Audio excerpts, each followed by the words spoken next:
My name is Adriana. I use she, her pronouns. I'm on the undergraduate admission team, and I'll be here to kind of help field some questions. But for now, I'm going to turn things over to my colleagues from the financial aid office to start you all off with some information. So, Eric, if you want to take it away. Thank you so much, Adriana, and welcome everybody. My name is Eric Glaskin, and I am the Director of Financial Aid. And today I'm joined by my colleague. My name is Becky McFarland. I am the Associate Director of the Undergrad Financial Aid Team. And in the background, you'll see and hear from Justin Shreveport. You'll see him at the end as well, or at least hear from him, our Dean of Admission. As Adriana mentioned, we have the financial aid team in the background answering your questions in Q&A. I'm sure we're going to actually answer most of your questions during this presentation, so definitely pay attention to the presentation. Like I said, most of your questions will be answered, and there will be plenty of time at the end for us to answer any that we haven't. So please make sure to use that Q&A box. All right, let's get started. All right, so student financial services. What is our mission for your students? We believe in a student-centered approach focusing on individual students.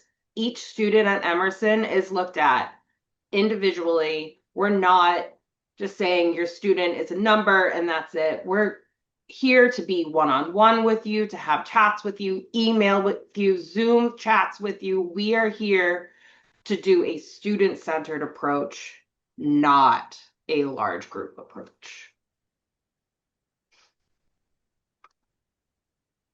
Our offices, so if you come visit us in the Boston office, we include both the financial aid office and the student accounts office. So not only can you do the federal on one side, but you can also do the bills and payment section on the other side of the office. All right, so today's topics, what are we going to talk about today? Merit scholarships, we're going to touch on that just a little bit. Financial aid in general, comparing your financial aid packages, the costs and the billing, the items that go into each of those, financing options that are available to you, federal student aid updates, the little bit of information that we have, and then again, the Q&A section. So merit scholarships, these are awarded at the time of admission through the Office of Undergrad Admission. It's a holistic review of the application, again, during the admission process. Merit scholarships are nominated by the admission committee. These are annual merit scholarships for all 4 years. So as long as the student meets their renewable requirements, those academic requirements, as set forth in their scholarship letters, they can continue to receive these scholarships. Trustee scholarship is just one of the few scholarships that does have a separate application. This is part of the honors program. So if your student was accepted into the honors program, they're eligible for this scholarship. Aid programs you may see as part of your financial aid package. The Emerson grant. This is a need-based grant. We do require a FAFSA to be eligible for this form. We based our eligibility, again, based on the FAFSA. The federal Pell Grant, this requires the FAFSA as it is a federal aid fund. The Federal Supplemental Educational Opportunity Grant, SEOG, another federal grant, the FAFSA is required. The Department of Education gives a small allocation to every institution of this fund, and then we disperse it out to students who demonstrate financial need. Students in Pennsylvania, Vermont, Washington, D.C., your state grants can come over to Massachusetts. And of course, if you live here in Massachusetts and you're eligible for state aid, you will absolutely see that on your financial aid package. Right now, we have estimates on there. If you choose to come to Emerson and you have a state grant on your financial aid package, you do need to notify the state higher ed authority that you will be attending Emerson. That way you get put into our roster. So that is definitely up to you to notify them. And generally, you will be given a date by the state of when to do that by. Direct subsidized loan and direct unsubsidized loan. These are both federal loans. They do require the FAFSA. These are loans that will require repayment at some point, and we'll talk about that once we get into this a little bit further. The subsidized loan, the interest rate you see here for both is the current academic year. We will not find out the interest rates for next year until sometime in the summer. Usually it's early June. So we will let you know and we'll publish it on our website as soon as we have that information. This has to go through Congress to get determined. So it could be some time. The Massachusetts no interest loan. Again, a small allocation is given to Massachusetts schools. If you qualify for the Mass State grant, we will consider you for this. Again, it is a very limited funding. I guess I'll cover real quickly the difference between subsidized and unsubsidized, because I'm sure someone's going to ask that later. The government subsidizes the interest on the subsidized loan. So no interest is accruing, no payment is required until 6 months after graduation, or you drop below half-time status. That's called a grace period. The unsubsidized loan does have interest while you're in school, but just like the other loan, no payment is required until 6 months after you graduate or drop below half-time status, again, after that grace period. Private scholarships. These are a great resource for students. Where do we go to find them? Your high school guidance office or your local library. Those are great for your local scholarships. Local organizations like the Kiwanis or Rotary. Employers, parent your employers, students, your employers. Check and see what kind of education benefits they have. Your religious community and affiliation. Check and see what's available for you via them. Your state higher education authority. I already mentioned Vermont and Pennsylvania and Washington, D.C., and of course, Massachusetts. Check college websites. Generally, we all have private scholarship pages up on our site. It'll give you more information. On our site, there are scholarships that we've vetted out for our students based on areas of interest. Scholarship search sites. If you're going to use any of these search engines, they're great. Things to keep in mind. If it's asking you to pay for the resource, please do not pay for the resource. You can find all of those scholarships via free resources. Another great resource in that is FastWeb. If you're going to use FastWeb, the biggest thing we recommend families do is create a separate email address. This way, when you sign up for an account, you'll get flooded with emails. I'm sorry that does happen. But when you're done with the college search portion and you're done with college, you can go ahead and shut down that email address and not worry about it anymore. But again, I don't want to deter you from using them. They are great resources to find them. There's also national scholarship organizations as well. Once a student deposits and gets an Emerson email address, they'll have access to the iGrad scholarship page as well. And you can definitely search through those and apply through there. Apply, apply, apply. Even if you are not sure if you qualify for the scholarship, apply. Even if you only meet half the criteria, still apply. You may still be the best qualified student. Write the essays, make the films, do the projects, whatever they're asking. The more work that is involved with applying, the less applications these organizations typically receive. It's not a one and done process. New scholarships are popping up all the time. If you missed a deadline this year, that same scholarship might become available next year. Don't just look at your local ones. A lot of those local ones are only eligible for you as a senior in high school going into your first year of college, but there are plenty more opportunities while you're in school outside of your local scholarships to continue applying. Work opportunities. You may see as part of your financial aid package federal work study. If you do see that, that is great. You have opportunities to work on campus and with our off-campus community service organizations, our nonprofit partners. If you don't see federal work study as part of your financial aid package, that's okay too. You have the same on-campus opportunities as the federal work study students.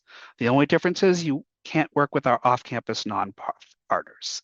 What is the real difference between the two programs? It's just the source of funding. Federal work study students, part of their earnings is funded by the federal government, whereas the Emerson employment students are completely funded by the department that they are working for. There are generally over 1,300 student positions on campus each year. So if a student really wants to find a job, generally they'll be able to find one. If you ever struggle finding a job, please stop by the financial aid office. We have a student employment team that can help meet with you, go through your resume, and try to point you in the right direction for applying for jobs. When you're applying for jobs, don't apply just for one job. Apply for many jobs. Keep an open mind when it comes to applying for jobs. We do request that all students set up direct deposit. Earnings do not get applied to billing statements or to charges. Students are paid via direct deposit. Parents, this is the tough part here. When a student gets hired for a job, they will be required to complete the I-9 process, which means they will need to bring with them forms of identification. These must be original documents. So passport works by itself, or a state ID or driver's license with a social security card or a birth certificate. When the student comes for the start of the semester, they should have those with them if they're going to be working. When you see them for Thanksgiving or winter break, go ahead and collect those back from them. They shouldn't need them at Emerson again after that.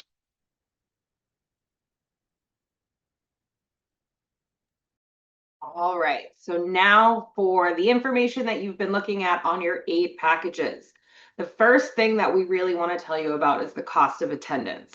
So the cost of attendance is what everyone's looking at to say, how much is it going to cost for me to go to school? One big thing I want you all to know that this is a survey of all the costs associated with being a student. It does not mean that these are all the costs that the student will be charged. The cost of attendance is built of two different pieces: direct costs like tuition, housing, room and housing, so room and board, or how many people know of it, and student fees.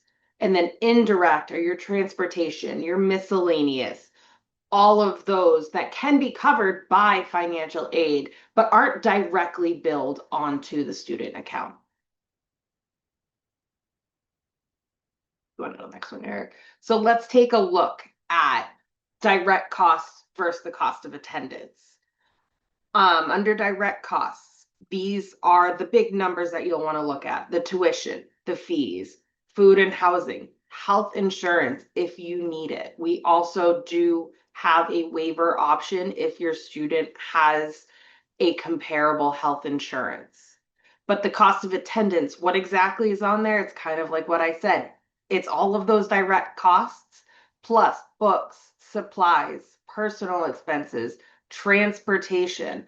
And transportation does change a little. This is where you're going to see that difference. And in-state versus out-of-state is in that transportation cost right there. But just notice here, the direct costs is what you're going to be billed. The indirect costs, so those bottom three, those are indirect costs. So they're not going to be automatically billed to the account. They're just built in there so that you have them. Now, the cost of attendance itself, all of these numbers, direct and indirect, when we add those two together, that is the maximum amount of financial aid that we can offer a student. So we can't offer anything above that number that you see when we add together the direct and indirect costs.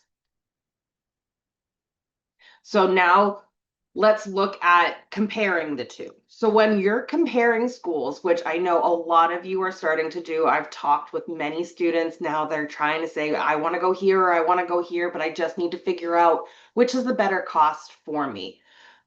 The big thing that you want to take a look at is comparing the direct costs, not exactly the full cost of attendance, just those direct costs. What are you actually being billed? And then you also want to determine what type of funds you have been offered. Are they grants and scholarship that are gift aid that you do not have to pay back? Are they loans that you will eventually, once you graduate, have to pay back? And then is there federal work study on there? That's a little bit different and it's self-help and it's going directly to the student. And then you just want to understand with each school, what are the costs of attendance differences? If you're seeing this for one school and this for the other, do the little investigative work, see what's different, see what might be costing something different in another location. Give it over to Eric. All right, so again, as Becky mentioned, when you're comparing schools, make sure you look at the direct costs. We're going to compare school one and school two. School one and school two both have direct costs of $80,000. They both have a grant received of $30,000. They both have a subsidized loan of $3,500 and an unsubsidized loan of $2,000. School one has after your cost, your grants and your loans are subtracted, it's $44,500. School two is also putting in a $20,000 Parent Plus loan, bringing it down to $24,500. Are these the same? Yes, these are the same financial aid packages. The difference is School 2 is letting you know that potentially a Parent Plus loan might be available to you, but you would need to apply for it and be approved for it. If you apply for that loan, School 1 will absolutely put that on the financial aid package as well, but they are waiting for the approval before they do so. So keep in mind direct costs, and when you're comparing, again, note the grants and scholarships, note the loans, and note the additional alternative financing options that are listed.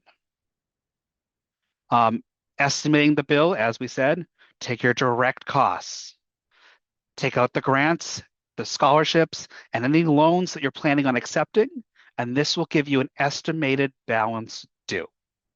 This is to give you a better idea of what's to come for the student while they're in college. Now, I'm going to go ahead and put a little preface into the next couple slides. The next couple slides are samples. These are samples of items that you should see on your financial aid package. This includes estimated and sample cost of attendance items, an estimated sample of a financial aid package, and the components that you would see as they should be broken down. All right. So you should see a grants and scholarship sections. This is the gift aid section, the items that do not have to be repaid. So you should see a breakdown of the grants, the scholarships by semester, and then the annual amounts. The next section you'll see are the loans. So any loans that are being offered to the student, again, broken down fall, spring, and the annual amount. You'll see again the bottom, and then if the student is eligible for federal work study, part of the self-help aid options at the bottom as well. After that, you'll see the estimated costs. So the estimated costs of fall, spring, and the total year. You'll notice the health insurance is only charged in the fall semester. So you may see, hey, why am I being charged more in the fall? That is why, as Becky mentioned, there is a waiver process. If you meet the eligibility requirements of Massachusetts, you can submit a waiver, and you'll get more information about that prior to the bill being sent out. The Office of Student Accounts will send out what we call a pre-billing email, which is things to consider before you get your bill. And that'll have information about how to submit a waiver, and you'll find out from the third party if your health insurance meets that criteria. So again, you'll see that. You'll see the estimated indirect costs, again, the individual travel, books and supplies, miscellaneous. If your student is taking out federal loans, we'll put in the origination fees in there. Then you'll see the estimated cost of attendance, less each of those sections. So definitely keep that in mind when you're comparing the aid packages. Alternative financing options. So what do? We have our financial aid package. We know what our aid is. We know what the estimated cost of attendance is. Now what? One option is a 5-month payment plan. There's also a 4-month payment plan, but why condense it? We can spread it out one more month. It's divided evenly over 5 months. There's no interest. There is a $50 enrollment fee, but there's also no credit check. So if you're going to do it in the fall, your payments would start in July, and then spring plans would start in December. Parent Plus loan. We're going to talk a little bit more about this and the federal updates, but right now this is a federally guaranteed loan for parents of undergraduate students. It does have a fixed interest rate, just like the other loans that we showed you. The interest rate and origination fee that you are seeing on the screen right now are for the current academic year. We do not have those rates for next year yet. Again, we will publish those on our website as soon as the Department of Education makes those available to us. This does have a credit check requirement. It is a soft credit check. If a parent is denied a Parent Plus loan, there are additional options. The student can receive additional unsubsidized loan amounts. The parent can choose to get an endorser, which is basically a co-borrower on the loan. They could also choose to do credit counseling. So there's many different options. You just let us know which option you're going to go with if you do get denied, just so we know how to proceed. Other options, private alternative loans. If you're going to go the private alternative student loan route, the first place we recommend that you go to is Elm Select. This is an online comparison tool. You can go in and you can say, I want to see just fixed rate loans or just variable rate loans. I want to see these types of loans. And now I want to compare this loan product, this loan product, this loan product. And it's going to show you the difference between each of them. You are not required to use any of these loan products. This is a great education tool. Absolutely. If you want to use them, great. But if you're going to use a credit union or another bank, at least you know which questions to ask them and how to compare them to other lenders. So please, please, please do keep that in mind. These loans do require a credit check. So generally, students won't be able to borrow these on their own. They will generally need a credit-worthy cosigner on it. It is up to the lender and the loan product if they will allow a co-borrower to be dropped off after a certain point of monthly payments. Again, that is up to the loan product and the lender. Other financing options. Now, we do not go ahead and say, hey, pick this or pick this, pick this. These are very personal to your family's financial situation. So if you're going to choose to use your savings, a Roth IRA, home equity line, or a retirement loan, or anything like that, please talk to your family's financial planner, a financial counselor. These are very personal decisions. So please make sure you're doing what is right for your family. You could do a combination of any of these things. You could say, we're going to do a payment plan for, say, $10,000, and then we're going to take out a Parent Plus loan for $10,000, and then the student's going to take out a loan, or we're going to pay this much upfront. It is very much a pick and choose how you're going to do this, your options. You just let us know. We'll update the financial aid package. The Office of Student Accounts will update the billing statement just so everything is notated. Again, you can choose to do any of these options. You can do one way in the fall, one way in the spring, and then the year after do something completely different. Just let us know and keep working with us. All right, so now everyone's always the biggest questions. Federal student aid updates. As we all know, there's a lot going on in DC right now with the Department of Education. So if there are any changes to federal aid availability or to the regulations themselves, we will notify families. If you hear announcements on the news, know that we're actively reviewing the impact of these announcements and will reach out after we do a review of them. Title IV of the Higher Education Act of 1965 authorized federal student financial aid programs like Pell Grants, FSEOG, direct subsidized and unsubsidized loans. And this was codified. It's Title 20, Chapter 28 of the US Code, if you want to look it up, which means that it does need to be changed by Congress. So that is a big thing to remember as you're looking through these federal student aid updates. All right, so expected impact of the one big beautiful bill, OBBB, OB3, however you want to hear it. There are going to be some changes that we are seeing, although we do not have the final rules just as of yet. As of right now, what we do know is that annual student loan limits will be prorated based on enrollment status, which means that if your student is less than full-time, we'll have to take an extra look at the account. Parent Plus borrowing, which I've already seen a bunch of questions on, is going to be limited to $20,000 per year per dependent student with a $65,000 lifetime total aggregate limit per student. And this cannot be paid down. It cannot be consolidated. You can pay it down, but once you hit that $65,000 aggregate, you're stuck. It doesn't matter if you pay off or anything else to get that little bit of extra wiggle room there. Lots of fun. Okay, what do we do now? Take a look at the financial aid checklist on the admission portal and submit any outstanding documents. Check back often to see if additional documents are being requested. Understand your financial aid package. Note what is a grant, what is a loan, and what is self-help. Compare financial aid packages and the net costs, not just the COA, but take a look at the net costs, the tuition, the room and board, the student service fees, the things that will actually show up on your billing statement. Estimate the balance due and the bill based on the aid that you're going to receive, the loans that you're going to accept. Again, use direct costs rather than cost of attendance. This is a 4-year investment, so be sure to think about the bigger picture. Include planning for annual tuition and fee, room and board, room and meal plan increases. Remember, we are here to assist you the entire time that you are enrolled at the college. Ask questions. Come talk to us. We have open office. Come set up an appointment. Come do a walk-in. We have phone calls and Zoom appointments available via our portals. We also have a free financial wellness program via iGrad. Take advantage of all the resources that are available to you.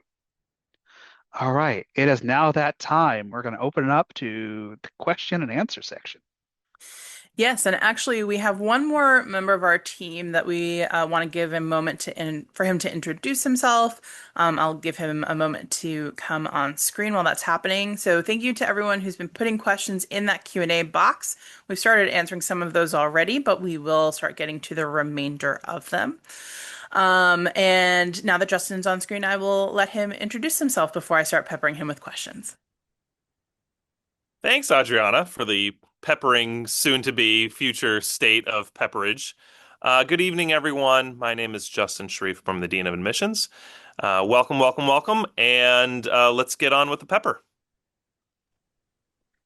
I am going to have to come up with more food mill related metaphors for the rest of the evening.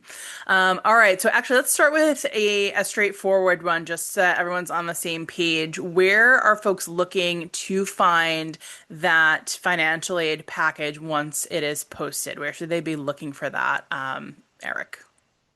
It is directly on the admission portal on the right-hand side. You'll see View Financial Aid Package. Excellent, thank you. And if it isn't quite yet posted, it might mean it might be because maybe you submitted your FAFSA a little bit later. Maybe there are some of those outstanding documents that Eric was talking about earlier that are on that checklist.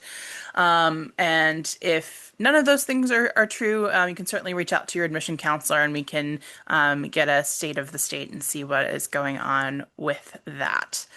All right, as we head through here, Justin and or Eric, in whatever order you would like, is it advisable to commit to enroll prior to receiving a financial aid package? Do you want me to start, Eric, and then you You can start, kind of, I'll fill in the yeah, blanks. I'll start the pepperage on that. I would say no. I think you should have all the information that you need to make a decision before you make that final commitment. If you have concerns about affordability, if you want to compare with multiple schools, or even just have a better appreciation for what next year's costs will look like, you should wait to see your financial aid package first. Um, I would always recommend students who are eligible to do a FAFSA and then see what kind of financial aid they get first. And that way you just have all information possible. It's the same reason why we recommend students and family members visit campuses, just so you have a better understanding of what the campus is like. I would put viewing a financial aid package at the same level. All right, and I'm going to add the next layer to that, which is what you're seeing right now. Every single financial aid package says estimated financial aid package on it right now. Why is that? That is because it includes estimated cost of attendance. It includes estimated costs. The financial aid portion of it is finalized. The costs itself are not. As the costs are adjusted, we went out with a higher percentage of expectation of increase for the cost. So if it turns out that the cost of attendance will be lower, we will go ahead and make those adjustments. We are hoping to minimize any effect on the financial aid package. If the financial aid package were to be adjusted, again, it would be in correlation to the cost of the tuition items being reduced as well. So it wouldn't be a difference of, oh, we're taking away money, we're reducing cost and reducing funds. So that is why everything says estimated. We are still trying to finalize the cost of attendance. But the aid itself is pretty final at this point. You actually read my mind for the next question, so gold Yes. star. Um, Becky, is it too late to submit the FAFSA? Nope, not at all. So the reason why a lot of places have deadlines for the FAFSA is just to make sure that if there's any state aid or anything like that, that you're getting it in for the deadline for the state. For us here at Emerson, you just get it done. Sometimes, life gets in the way. You don't know where you want to apply to, anything like that. So if you haven't done it yet, it's okay. We are still going to look at your award when the FAFSA comes in. It does need to be done though before next year. Yes. Yes. The short of it is as soon as possible is always the best time at this point to submit the FAFSA. It does come out every October 1st, just as a heads up for those when it comes out, and you will have to do it each year. But for right now, you're not too late to do it right now. Yes, exactly. Could you also, Becky, talk about are there limits to the yellow ribbon program for military folks who might be taking advantage of that? That one I'm actually going to give to Eric because he knows a lot more Great. about PA. I'm not going to say a lot more. I'm going to say a little bit more. We do not have a limit on space in the Yellow Ribbon program. So if you are eligible for full benefits, then you'll be eligible for the Yellow Ribbon as well. So as long as you're eligible for the full VA benefits. And if you have any questions, you can always email veterans@emerson.edu, and our veterans officer will assist. You can also email finaid@emerson.edu. Our veterans officer is in both email boxes, so either one is fine. Excellent. And actually, just one more FAFSA timing question. Does adding a school to your FAFSA, say, I think there's a limit to the number you can add at one time. Does adding another school or needing to rearrange the schools you have on there delay your aid or hurt your aid Nope. award? So as a FAFSA simplification, so a couple of years ago now, you can add up to 20 schools. It used to just be 10. So you can now add up to 20 and it's not going to change anything because all you're going to do is go in, add the school code, and then re-hit submit. Excellent. Thank you. All right, let us talk about appeals for a moment. Justin, maybe I can start with you on this, and then there's probably some for both for everyone here. Can you talk about just the process of submitting an appeal and where folks should look for that and what they should include? Yeah, so great question. It's a very common topic, and we try and simplify this and streamline it as much as possible. Number one, if you have received a financial aid package, the place where you want to do one of these student aid appeals is in your admission portal. As soon as you get your financial aid package, you have access to another button in your admission portal that links you to a form that kind of gives you all the instructions on how to do an appeal and for what circumstances you may be appealing for. Um, if you have not done a FAFSA or if you are ineligible to do a FAFSA, you really should contact your admission counselor. That admission counselor can also be found in your admission portal.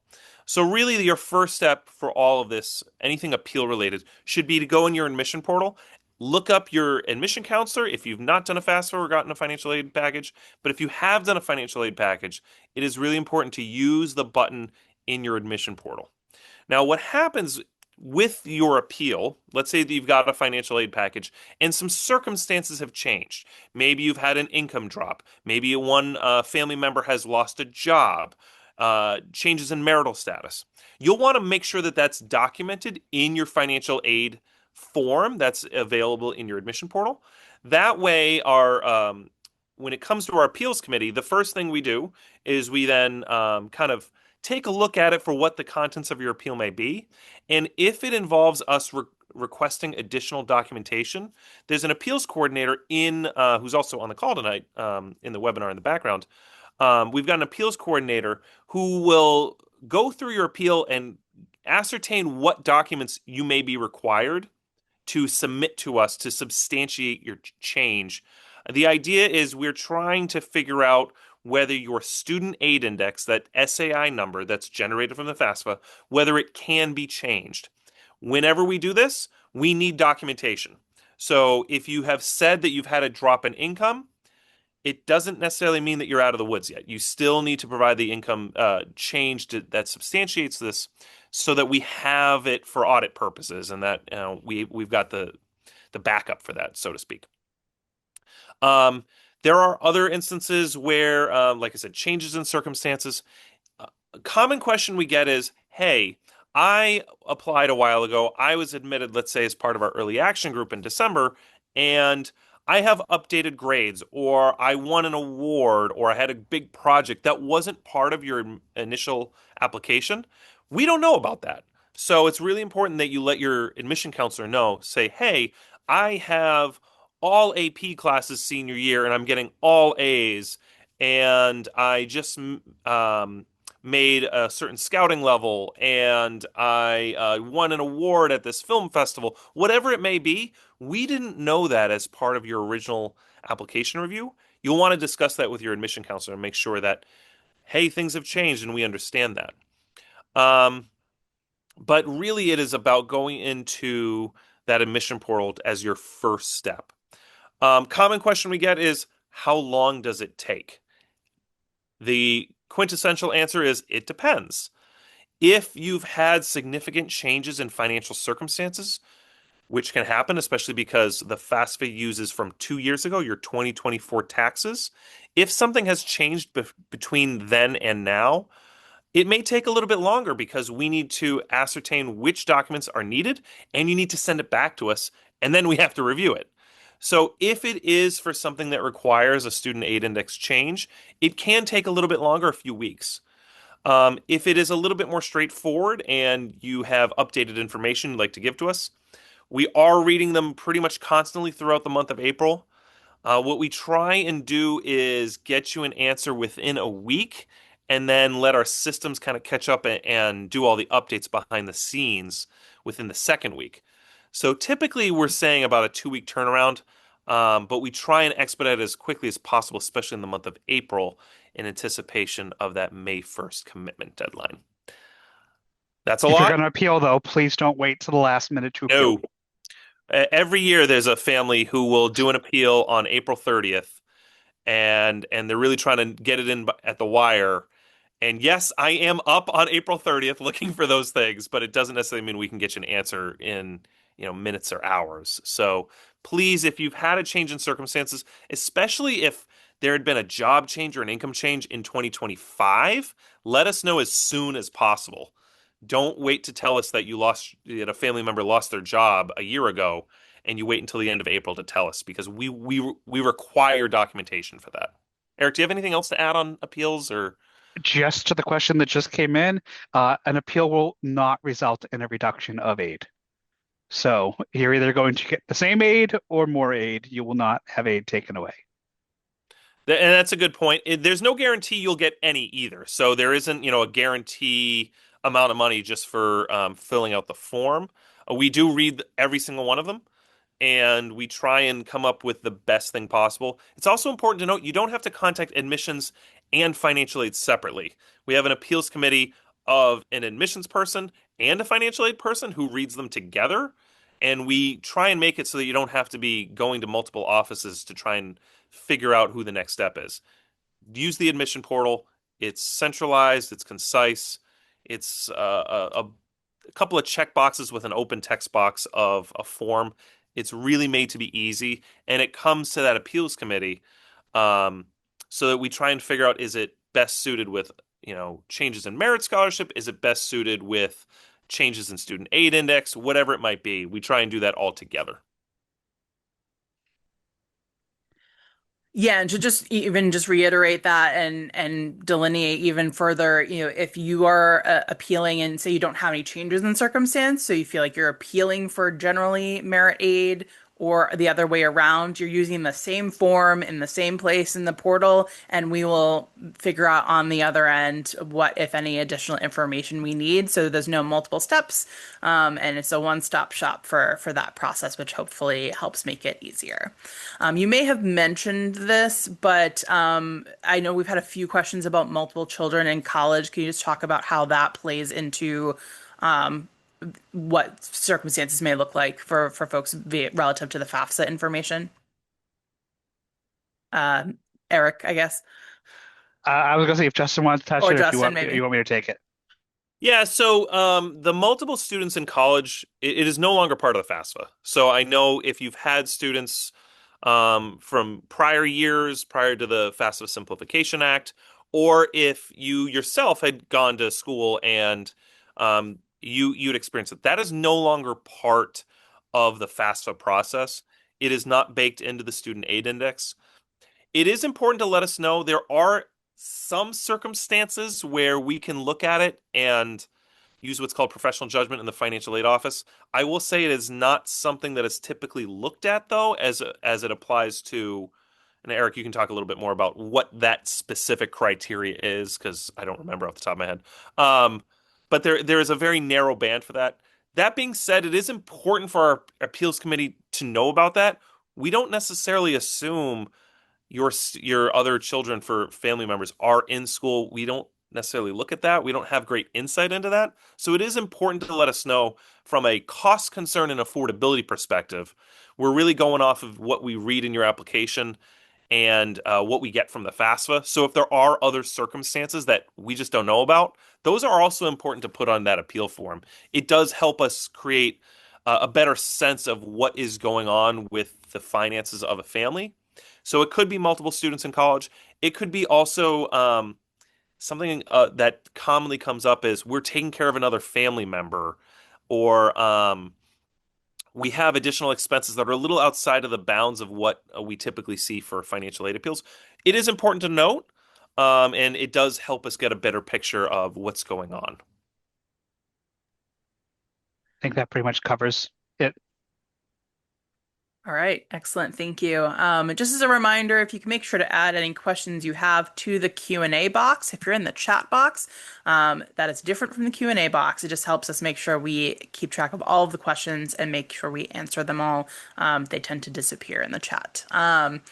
So there are a couple of merit questions I just want to address very quickly, and I can start, Justin. You can feel free to hop Yep. in. There are a few folks asking if there are any merit scholarships that folks can apply for at this point, and our two programs that require additional steps, the deadlines have already passed. So in terms of Emerson, no additional things you can apply for. Eric was talking about earlier some of those outside scholarships that certainly have varying availability. So make sure to take a look at those, but not Emerson ones at this particular time. There are two programs to think about after you come in as a first year student. You can reapply for the honors program as a sophomore, space permitting. So each year we bring in approximately 50 honors students in the honors program. If you didn't get it as a first year student, you can reapply as a sophomore, but it is space permitting if students, let's say, don't want to come back to Emerson or don't want to stay in the honors program. Occasionally, some spots open up, but it is not guaranteed. But you can reapply in your second semester of your first year to then join the honors program as a sophomore. That's one time, though, you can't reapply as juniors or seniors. The other thing is, in terms of financing, if you are really something that does come up, and we do get questions about applying as a resident assistant or an RA. Some families will look at that as, there are financial compensations associated with being an RA. I always like to say, don't look at it as much for finances, but if you really want to be an RA, it is a great opportunity. But the prereq, and you do have to apply, it's not guaranteed. It is like applying for a job, so they do interview you and make sure you're a good fit to be an RA. So a lot of families will say, "Oh, I'm going to be an RA so I can help pay for finances." You have to want to be an RA first. That's a really important piece of it. But those two things you can apply for that can help financially after you first enroll. Excellent, thank you. And then can you talk just briefly about what are the merit scholarship requirements for folks to maintain those scholarships for their 4 years here, And or a little bit less for transfer students? yeah, and we'll put the specific links in the chat with it's generally a 3.0, which is a B average. The trustee scholarship is a little bit higher. That's for the honors program. 3.3, Adriana, correct me if I'm wrong. 3.3. 3.3 overall and 3.0 in honors classes Yep. specifically. So the honors program is a little bit more stringent in its requirements because it is that elevated level of rigor. Generally speaking, it is maintaining that 3.0 average. Some scholarships also might have a little bit more. If they are, let's say, if you received the stage scholarship, which is for students that are in performing arts, you have to be in performing arts in order to get that scholarship. There are certain ones like that. And others also have participation in our immersion program, which is our first year experience program. But those are more specific. But generally speaking, it is a 3.0 and a little bit higher for the honors program for the trustees scholarship. Yes, and I can't quite find that link for the chat, but I believe we link that in the acceptance letter as well. So you can always pop right back into your portal, look at that letter, and Yep. there's all sorts of info in that acceptance letter. The link to those requirements, your deposit deadline, your deposit amount, and all those fun things. Because I know we had some Yeah. questions on that too. Right in your acceptance letter, there'll be a link that says, like, click here for the terms of your merit scholarship. You click there, and then it'll link you over to the web page that has all of the different requirements and all of the different Emerson scholarships that we have and what the terms and conditions are. So you can find the link in your acceptance portal, in your admission portal on your acceptance letter. That'll link you to all the specifics there. Super, thank you. Becky, when is the best time to apply for a Parent Plus loan for the fall? Yeah, so Parent Plus loans do expire. So we want to make sure that the time in which we originate and disperse is within that time period, which I believe, Eric, 120 days. Yep. So we are usually saying right now for the fall about mid-August, end of July, August. Safe bet, August to do that. So that way it's not expiring or anything like that. We have a great loan team that we work with that will put it on to your students' award package and you can go. I would say by the time you receive your billing statement, Yeah. you'll get a billing statement. You'll generally have about 3 to 4 weeks to make payment arrangements and things like that. So you can start looking really July even, because payment deadline is usually August 1. So I would start looking early July and go from there if that's what you're going to Yeah. do. It'll be good for the full academic year because disbursement will happen prior to the credit expiring. Yes. Great. And thank you also to Eric, who added some links in the chat about some of those health insurance requirements as well as tuition insurance information. So I know there were a few questions about that. All of those criteria and questions are available on the website. And there's a full suite of information there. So that is the best resource to go for those particular questions. Becky, could you also briefly talk about loans that have the interest deferred? So I think we're talking Mhm. about the federal loans. Yep. Are folks making monthly payments and then they pay interest after graduating? What does that actually mean? So for the subsidized loans and the unsubsidized loans, technically you do not have to pay while you are in college. Unsubsidized is accruing interest while you're in school. Subsidized is not accruing interest while you're in school. So if we disperse a $3,500 loan and we subtract origination fees, all of that fun stuff, that loan amount is going to be the same once you graduate. It's not going to accrue any interest and there is no back interest payment. So once you graduate, you start your grace period. So they give you a little bit to get a job, get settled, and then they'll start your payments, and then the interest will start on the subsidized loan. It will not start prior, and you don't have to make payments while you're in school. Financial wellness speaking, if you can, great. That's less you have to pay in the long run. But you do not have to pay the student loans while you were in college. Super, thank you. Eric, a few work study questions. So one is relating to the fact that employment earnings are not applied to the tuition bill. So is it the student's responsibility to apply that money?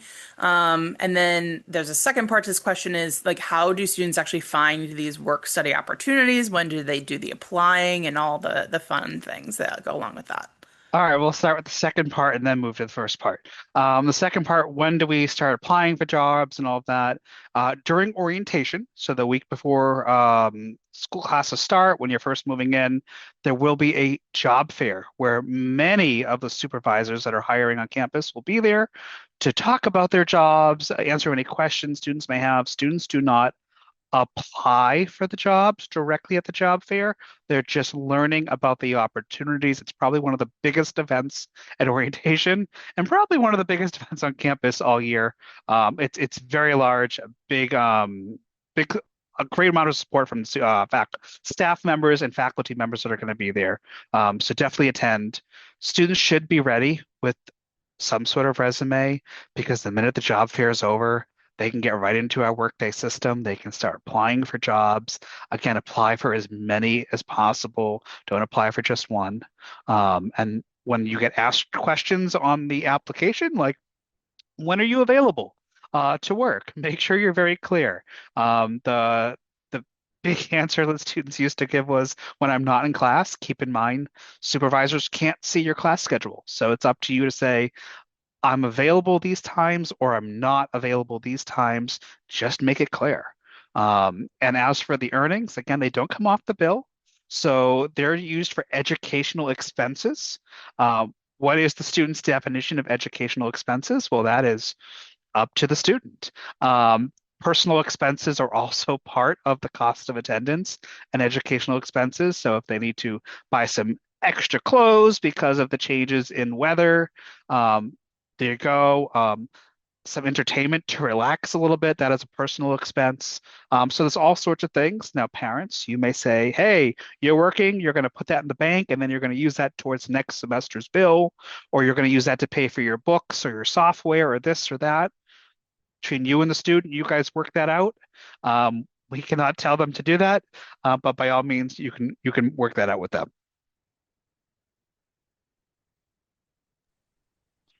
Excellent. Thank you so much. And I believe hopefully we plan to do this again, or maybe I'm speaking this into existence, but we did last year do a webinar for folks awarded work study kind of later in the summer once we're getting closer to that process. So that is at minimum information we can certainly disseminate again, and maybe we'll consider doing that webinar again as well. I won't commit anyone else to that. I won't do that to people. No, we're getting a confirmation. We are going to be doing that. So Excellent. more information to come. Students with work study, check your email. We will be sending you information. It'll be definitely after the deposit deadline, but before the start of school. Absolutely. All right. So one last question to kind of wrap things up here, and we'll answer any final questions in the Q&A box. And I'll pose this to everyone. So if everyone wants to offer a piece of advice, any either kind of biggest pitfalls or any pieces of advice you have for families when they are planning for these costs and planning to make their financial decisions here. So maybe on my screen I see Becky, Eric, Justin, if we maybe want to go in that order. Yeah, so when it comes to the financial decision of going to college, just apply for the private scholarships. I've been having a lot of meetings with students right now. Just as like Eric said, apply for everything. Even if you think you're not fully qualified, apply for it anyway. Apply almost like it's a part-time job if you have the ability to do so. Don't set your anxiety super high about it. Just go with the flow, apply for the private scholarships. We're here to help you get through this process. That's my biggest advice. Mine is the same I give every year and every presentation and every panel. Students, please check your Emerson email account. Whether you're going abroad, whether you're here, whether you're getting ready to come to Emerson, all correspondence will start going strictly to your Emerson email address. It is very important. If you don't know what to do with the email, go ahead, forward it to a parent, a guardian, a family member, ask for help, respond to the email. I don't understand what this means. Can you please clarify? But check your Emerson email. Even if you get another email address, something else, if you want to forward the emails to your personal email address, that's possible too. But again, check your Emerson email address. Please, please, please.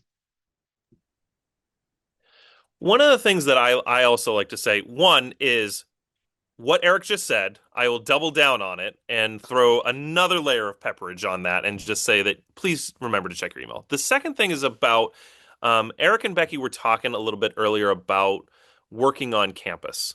And I can't stress enough, especially for a student's first year, if you do need to or want to get a job in your first year of college, get a job on campus. We call them student workers because the first word in that is student, then worker. Your supervisors, your departments understand that you are a student first. And Eric was mentioning about working around your schedule with your classes. We want you to be successful in the classroom, then the production suite, on stage, behind a camera, whatever it might be. That is your primary focus while you were enrolled at Emerson. So, yes, you might be able to get a potentially higher paying job or more hours off campus. But especially in your first year, if you do want to get a job, let it be on campus because at the end of the day, we'll work around your schedule so that you can be a student first. And then you also have an entire team of folks in financial aid and the student employment team who are there to support you through this. So you're not going to feel alone. You're not going to feel overwhelmed. You've got this support structure in place. And you've got on campus supervisors and employers who understand your classes, your student life. That comes first. So, really important. Yes, you may want to get a job. Yes, you may use that after taking it for direct deposit, and you may want to use that as part of your educational expenses. But please get an on campus job for your first year.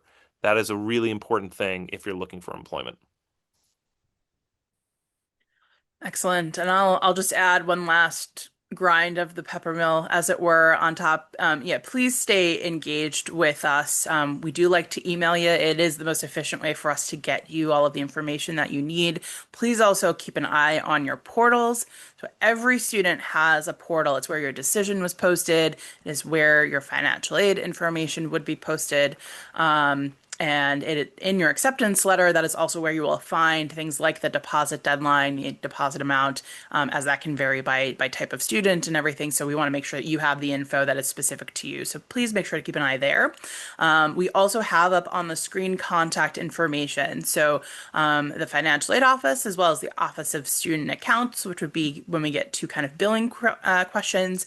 And then for the admission office, you're welcome to always contact us.